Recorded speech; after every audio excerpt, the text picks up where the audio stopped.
A lot of talk lately about stimulus funds and that sort of thing. I know you voted against the stimulus, but do you stand by that even though that some of that money has done good for certain projects in the state? Oh, very much. I'm very much opposed to the stimulus.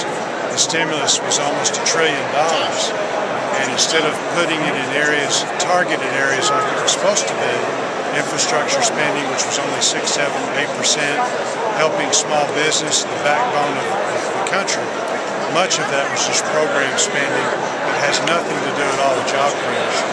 So you can argue as to whether or not those kind of projects are good, but it became just a smorgasbord for programs that people wanted to get started. A lot of that spending will never go away, and it's going to translate to our debt. We've got a $1.8 trillion deficit. We've got a $3.8 trillion budget. Almost half of that will be borrowed money. And so again, we can argue as to whether or not programs are good, but much of that money had nothing at all to do with job creation. That's what it was touted to do that. Well, in places like North Little Rock, they were able to hire 9 new policemen, get some construction jobs underway, hire about 30 new construction workers. I mean, in some cases, it did create jobs. No, it did, and that's well and good.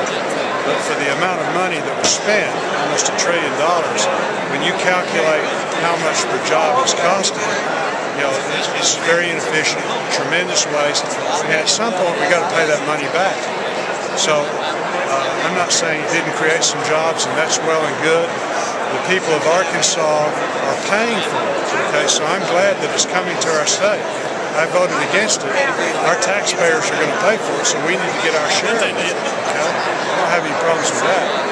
But as far as it being something that I was for, as far as it being an efficient use of our money, I voted against it then, and I would vote against it now, and probably going to vote, I don't know what's going to be in it, but probably going to be voting against the son of stimulus for the same reason. So much of it has nothing at all to do with job creation.